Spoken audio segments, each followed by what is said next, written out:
Hello, hello, hello, and welcome back to Alice Talks Football, and welcome back to another live Manchester United news, transfer news, and update show. Fabrizio Romano dropping some pretty big updates, contradicting a little bit what David Ornstein says. We have a bit of a Fabrizio Romano versus David Ornstein situation ongoing here in regards to Mbeumo. Was the bid rejected? No, the bid's not rejected, but there's a new proposal, but this is happening, but that is happening. What is going on with Mbeumo? There's so many mixed reports. You know, we got Solly say 2 days ago that there had sort of been an agreement, blah, blah, blah. And then Ornstein came out and said that they haven't agreed a fee, the bid was rejected. Solly has then come out and said basically he probably didn't word that the best, but like there is basically sort of an agreement on sort of price there, but they need to sort the add-ons to actually get it to be accepted. And Romano is now saying that the bid is not rejected. You know, Brentford haven't rejected the bid. So we've got, and Romano is saying that United have just got to maybe improve the offer, improve the add-ons. We're getting so many mixed reports coming out in regards to Mbeumo and what is going on. But we also have updates coming out on other stories. Reports coming out that after Mbeumo, Manchester United want to make 4 more signings. That is the plan. What are Manchester United planning to do this summer? And all of that as well. And then we've got updates in regards to Mecha, goalkeeper targets, midfield talk, Gyökeres, and more. So, hello, hello, hello, and welcome back to Alice Talks Football, and welcome back to another live Manchester United news, transfer news, and update show where we're going to discuss all the latest news. Now, I want to start with what Romano has said. And basically, Romano was saying Brentford haven't rejected the bid and talks haven't stopped. So, despite this Ornstein stuff, you know, Ornstein and Romano are on different pages with Florian Wirtz. They seem to be on different pages with Mbeumo. Now, obviously, when Romano broke the Florian Wirtz, here we go, Ornstein suggested that it wasn't quite a here we go, but Romano did the Florian Wirtz, here we go. Florian Wirtz did essentially get done. Romano is now suggesting that Mbeumo is maybe more advanced than what Ornstein is suggesting it is. So we've got a little bit of Romano versus Ornstein going on here. Now, United exclusive, what's the word? Transcribed Romano's latest video in regards to what he said on Mbeumo. And it was transcribed to my understanding. Let me read this out. Apparently, Romano said this. This is apparently what Romano said in regards to Mbeumo. My understanding is that Brentford constantly mentioned in talks with Manchester United the price tag of other players on the market, which is why they want more than what Manchester United offered in their second bid. So Romano's saying that Brentford want more than what Man United offered in their second bid, but he said, my understanding is that Brentford rejected the bid. So Romano is saying, my understanding is not that Brentford rejected the bid and not that talks stopped. Conversations with Mbeumo are still active. He's saying Manchester United, you know, he's saying that Brentford potentially want more than what Manchester United offered in their second bid, but they've not rejected the bid from his understanding, says Romano. Romano says the two clubs are in talks and trying to find a solution. United remain calm, confident, and optimistic as the player has given total priority to United. As David Ornstein said, he's told Brentford, he's told Spurs, he only wants to move to Manchester United. United is still in talks with Brentford to reach an agreement on transfer fee. In the next few days, conversation will continue. United will try and find the final solution for Mbeumo, but the story's still active and alive. So, you know, he's saying, you know, my understanding is not that Brentford rejected the bid, is what Romano's saying, or that talks have stopped. Romano is essentially saying that Brentford don't like Manchester United's proposal, they want a bit more. That's sort of what Romano is getting to. So we've got Ornstein sort of suggesting the bid was rejected, and Romano saying it wasn't rejected, but, you know, Brentford, they want more. So it's like, the bid hasn't been rejected, but Brentford are trying to change maybe the add-ons. I mean, that's what I mean. Is that rejecting? Is that not rejecting? It's quite confusing, this whole situation. Solly, who obviously broke the story that there had been an agreement, and Solly is a good source of information, and people are giving him stick because he said a couple of days ago there has been agreement, but Solly wouldn't put information out unless he believed it was true. Solly has a source that gives him information that is good, and maybe his source has given him the wrong information, maybe his source worded the information wrongly, but I do trust Solly, and I know that he gets good information, and he said that Brentford have a full agreement on the base fee and are finalising the add-ons. So he's saying maybe his last tweet was worded badly. It's not that they've rejected it, but it's like they've got the agreement on the base fee, but they want add-ons. They want more in add-ons. They're trying to squeeze a few extra million. So they've not rejected it, but they've accepted the base fee, but they want more potentially in add-ons. And Mbeumo will be a Manchester United player. There's also more reports coming out today about a medical next week, which I'll get into. So it's a bit weird because you've got Ornstein and Romano saying different things, kind of. But I'm assuming it is that the bid isn't rejected, but Brentford want more in add-ons. They're happy with the base fee. They're happy with the bid in terms of the base. And maybe the base is accepted, but they've rejected the add-ons. They're working on an add-on proposal. So it's very conflicting reports on Mbeumo. You know, you've got Romano saying, you know, his understanding is the bid hasn't been rejected. And Romano is Romano.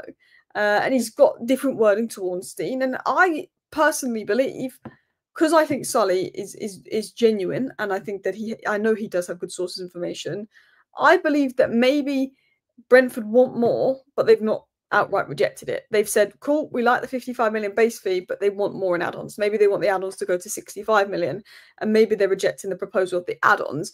But I reckon it's the most of the deal was essentially accepted and agreed upon. I think it's about structure and add-ons that's been complicated because maybe Brentford wants a couple £1,000,000 more. You know, I think it could just be to do with add-ons and stuff like that. There's maybe a delay with the update that they rejected because there's no point for Ben Jacobs to say medical next week if he's not sure. This is as well. You've got not just Sully, and people are giving Sully stick online, which I think is a bit unfair, because Sully gets so much right, and the minute someone gets something wrong, people just want to jump on him. And we don't even know if he's got it wrong for sure. He maybe just worded it badly. But you had Ben Jacobs also come out saying Ben Jacobs has been spot on this summer. There was like a medical in for next week. So you had Rich Fay, you had Ben Jacobs, you had Sully, you had Alex Crook basically say there was essentially an agreement pending some final details, you know, and that the medical could be booked in for next week. So clearly, you know, all of these people are decent sources of information that were saying this. So surely there was some information out there that was the case. There must, you know, Romano's not even saying it's rejected. Surely there was some information out there. You know, I'm fed up with the Mbeumo saga. It's been going on far too long. It's been dragging on far too long, and I think Brentford are taking the mick a bit. Brentford have seen it's Manchester United. They put the price up a couple million, and they're taking the mick. You know, I think if it was Manchester City, Brentford, they would have accepted that bid. But because it's Manchester United, a team that paid 60 million for Mason Mount with 1 year left on his deal, a team that spent 72 million on Rasmus Højlund and 85 million pounds on Anthony, when Man United come in for one of your players, you go and put the price tag up. That's what it is. That's what it is. Team Talk are talking about us having interest in Rafael Leao. I wasn't going to talk about that in today's video because I think it's absolute shite. I don't think we're interested in Rafael Leao. We're working on Mbeumo while we'll be working on Leao. Leao is for me, we're not working on it. I know Team Talk are linking us to Rafael Leao, but I think it's a load of BS. So that's why I didn't bother covering the story in today's video. I want to talk about the more important things, the more active things going on, particularly in regards to Bryan Mbeumo. So yeah, let's talk about this first. Let's talk about what Romano's just put out now in regards to Mbeumo. And that is that Manchester United is set to improve their offer for Mbeumo. Negotiations with Brentford continue over final details. So Romano's saying he understands the bid hasn't been rejected, but we've got to improve our offer. It's a bit like, but the bid hasn't been rejected, but we've got to improve our offer. So I think it is the base fees accepted, but they want a couple million more in add-ons. And that's what they're telling United. It's almost like they haven't said, no, we rejected this, but they're saying, cool, we accept the base fee, but we want more in add-ons. I think that is the situation going on with Mbeumo. I think Brentford are trying to squeeze a couple extra million out of us. 1 second. Manchester United will have to act quickly to get the Mbeumo deal over the line and focus quickly on outgoings. I think it will be key to additions. I think the plan is to just have Mbeumo in for pre-season. So we've got another week to get Mbeumo finalised before pre-season, and then also in July work on exits so we can work on other deals. We're going to talk about Gyökeres Mecha, Lucas Chevalier, other players in today's video in a second. I'm just going to take a quick sip of water, and then I want to get into another story. Sean Connolly was saying some things, and he was basically saying along the lines of that Amarin is preparing for the new season with Cunha and Mbeumo. So Amarin is planning probably for pre-season for next season with Cunha and Mbeumo in his plans. He said that Brentford are using negotiation tactics, aiming to squeeze a few extra million out of the Mbeumo deal. I reckon if it was City, the deal would have been accepted. Right. I reckon our second bid, if it was Manchester City, would have been accepted. They've seen it's Manchester United. They're trying to squeeze a few extra million out of us. It's a negotiation tactic.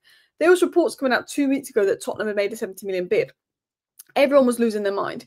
Everyone was saying Tottenham's going to hijack Mbeumo. Everyone was losing their mind. I sat here 2 weeks ago on a live stream to you guys and I said, calm down, we're getting Mbeumo. This is fake news. Tottenham have not made a 70 million bid. I said Brentford are using Tottenham to get the price up, and every reliable journalist has now confirmed that. Mbeumo is never going to go to Tottenham. Tottenham never even made a bid. Brentford put out that story to get the price up for Mbeumo.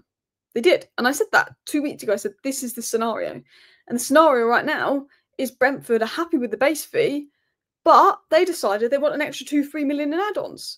Now, the good thing is Brentford want to buy Maxi Odelay, who's going to get us about £2 million, which might pay those extra add-ons. Well, they're interested in buying Maxi Odelay, so if they do that, could pay off the add-ons for us.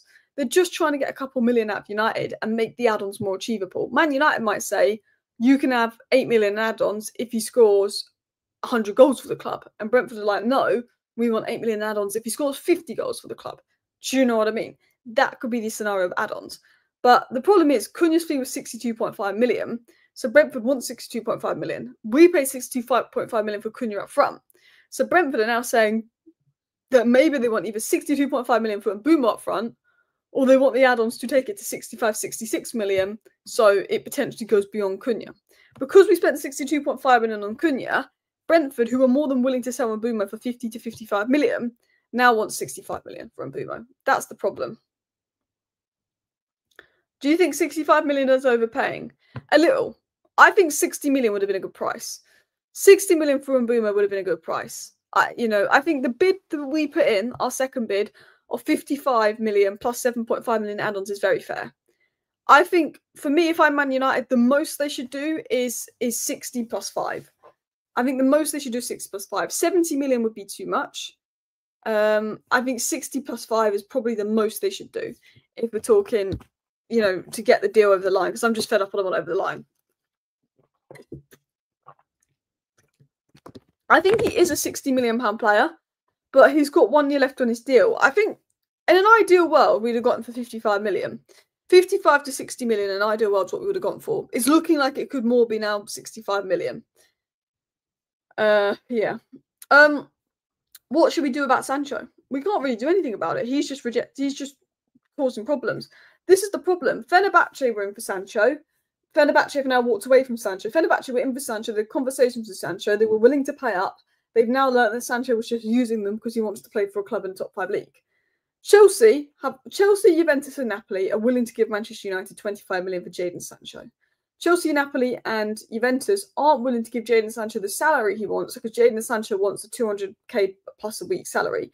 Jadon Sancho has not done anything in the last 3 years to warrant being on over 200k a week. He's not done a thing. So Jadon Sancho could either go to Saudi or Fenerbahce and get the money he wants, which he doesn't want to do, or leave Manchester United and take a wage cut, which he doesn't want to do.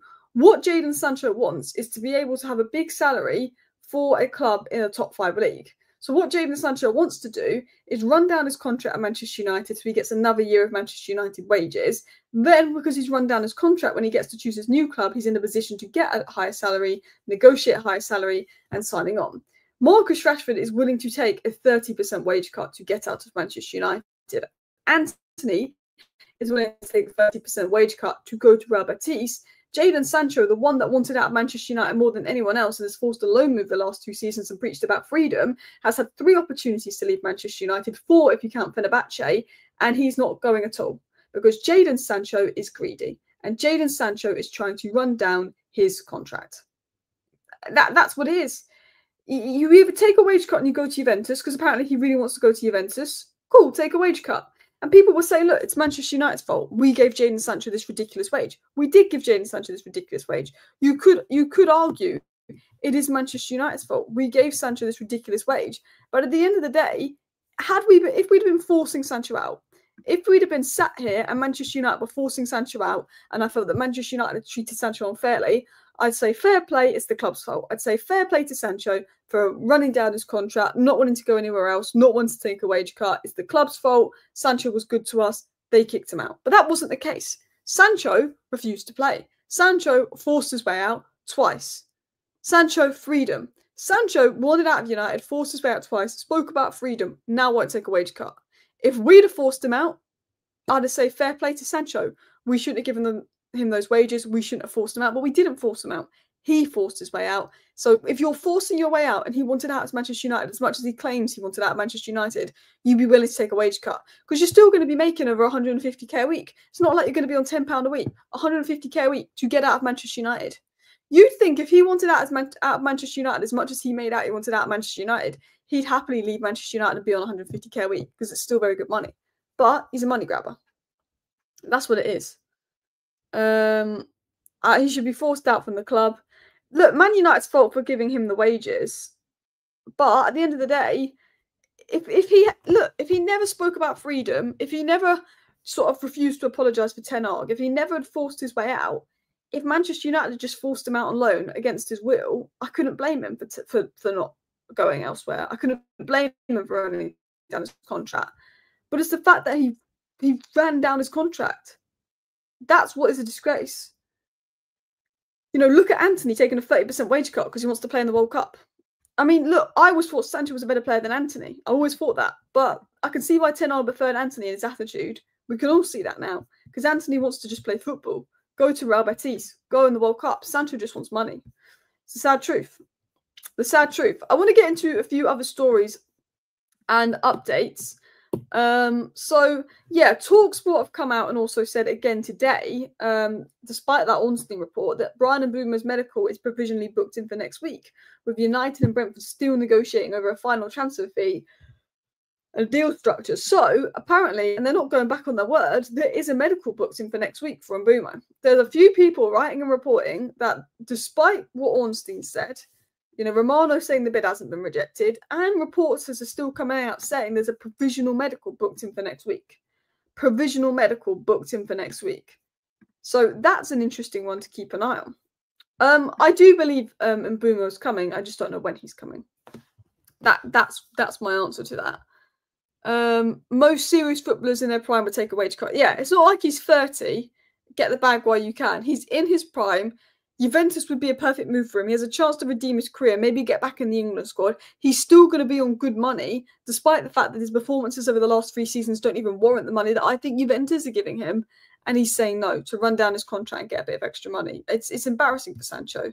Absolutely embarrassing. Whereas Anthony's doing the right thing. He wants to play. He's willing to take a wage cut to do it. Bish, bash, bosh. So yeah, let's talk about Mbeumo medical being booked in for next week, according to TalkSport. But Manchester United don't plan to stop on Mbeumo. We want to do other business after Mbeumo. Now, of course, the business that Manchester United are going to be able to do is massively going to depend on sales. If Garnacho, Rashford, Antony, and Sancho all leave on permanent deals, we're in a good position to do the business we want to do. And it looks like the business we want to do is bring in 4 more signings after securing Mbeumo. So this is what I saw on Twitter, which I believe came from Paul Hurst via MUFC YTP, is that United are aiming to make 4 more signings this window after securing Bryan Mbeumo. So now reports are coming out that United are aiming to make 4 more signings. Now I believe that is a striker, a centre mid, a wing back, and a goalkeeper. The 4 positions that Manchester United want to add additions to after Mbeumo is striker, centre mid, goalkeeper, and wing back. We've had many credible reporters link us to those positions of interest. Now, the number 1 striker target is Gyökeres. The number 2 striker target is Ekitike. The number 1 midfield target we're not sure on, but we've had recent links to Mecha and Ederson. We've also been recently linked to Jasari, but he looks like he's going to AC Milan. There has been previous links to Hayden Hackney, but nothing advanced. In terms of wing backs, we've been linked to Roger Fernandez, but outside of that, we've not really been linked to many wing backs. I'm still frustrated we missed out on Nouri.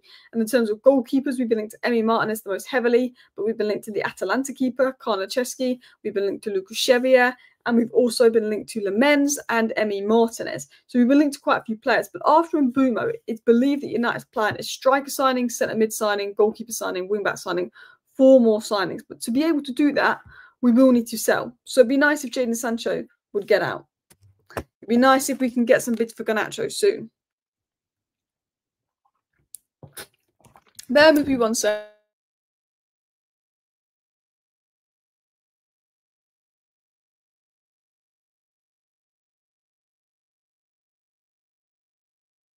Sorry, I just had to do something. Goalkeeper, centre mid, striker, and who? Wing back, I'd assume. Roger Fernandez was one that we were linked to at wing back over in Portugal, but we haven't really been linked to many wing backs. He was just one that we were looking at reportedly, and that was according to sources in Portugal. In regards to other wing backs we've been linked with, we had little links to Aït-Nouri, but it's at City. We had big links to Kirkes last year, but he's gone to Liverpool. The wing backs, we haven't been linked to a whole lot of wing backs.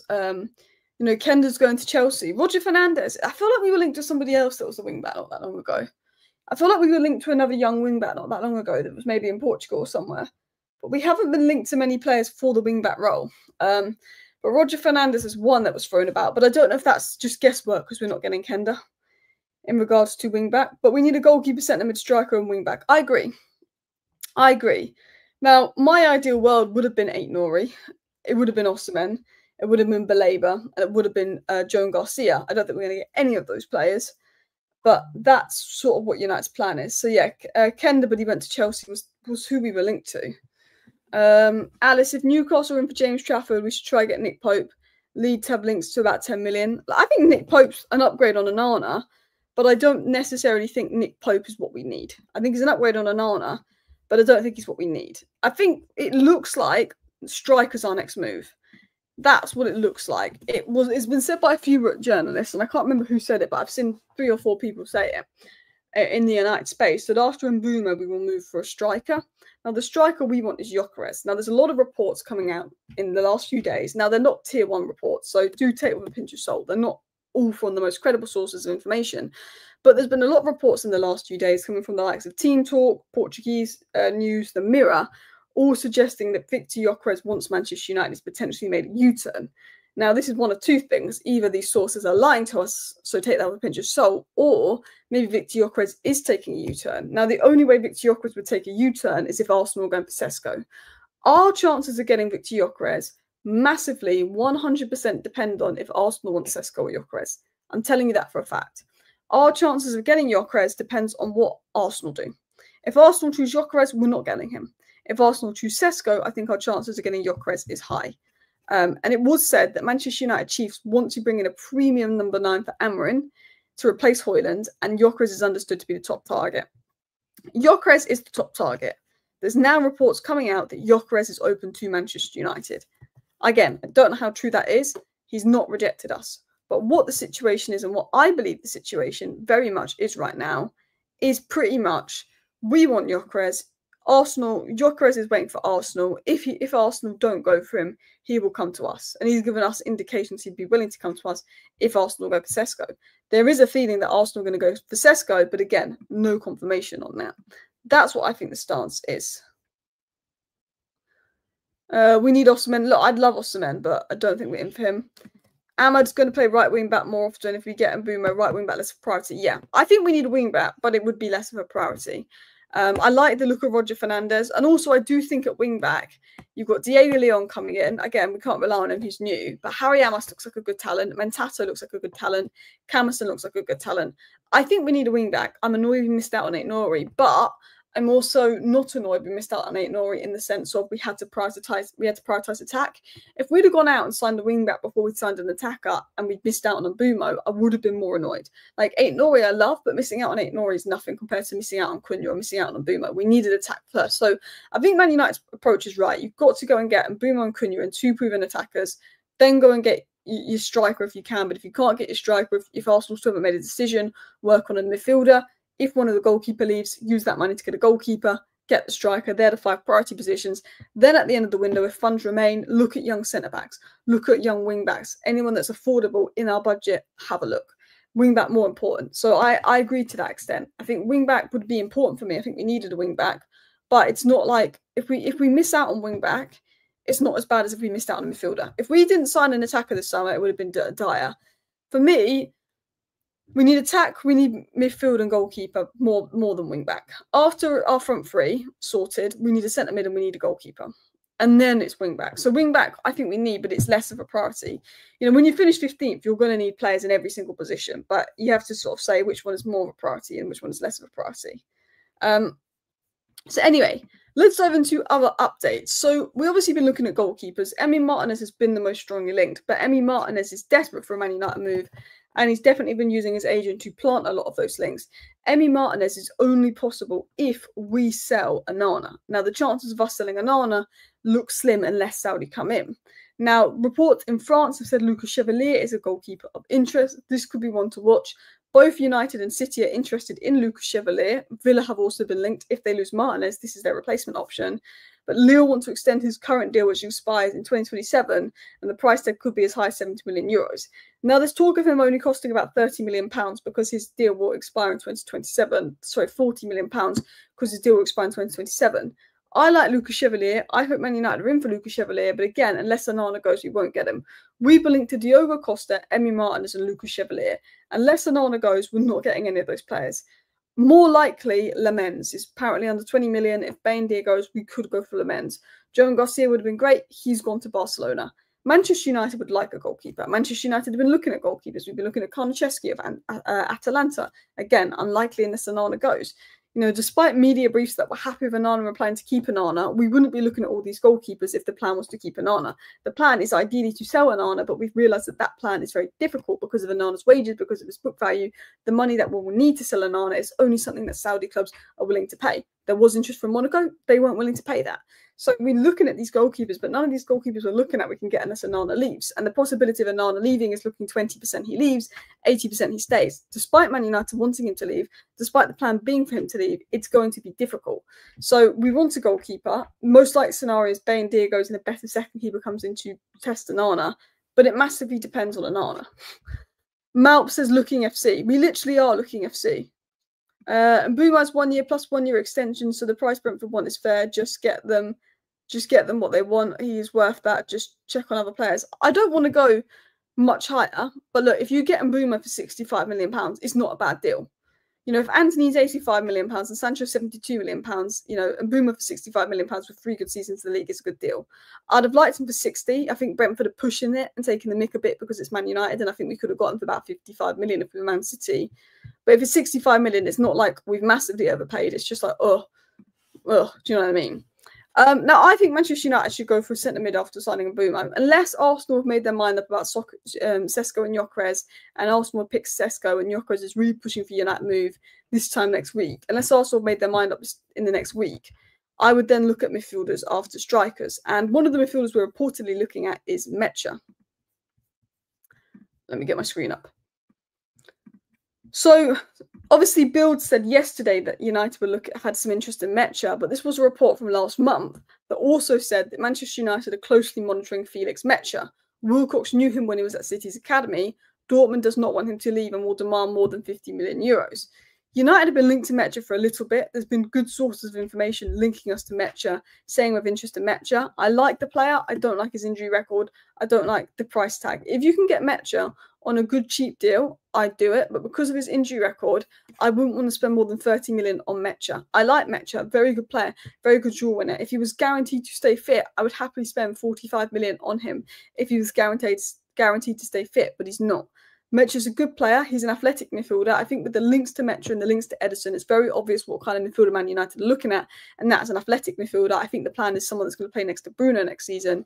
This is an Eriksen replacement. Mecha is great, but it's about the price because of his injuries. Mecha is great. I think it's a great target, but he's got a lot of injuries.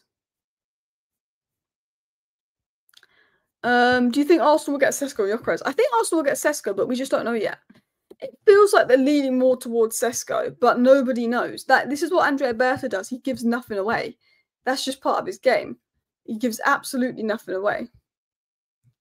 What do you think will happen to Collier? I'm not sure. I think we'll know sort of end of July the plan for Collier. I think it depends who we sign in midfield.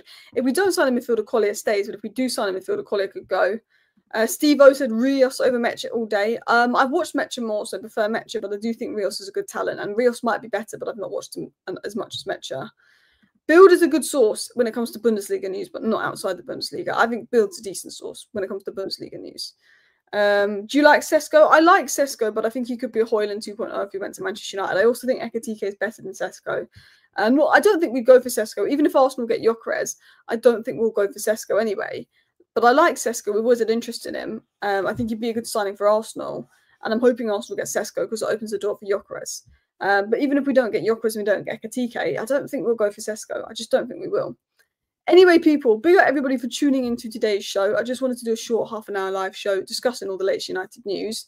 Thank you for watching. I have a pre-recorded video coming out tonight, but if there is any breaking news, I will have a live stream out later today. See you next time. Bye.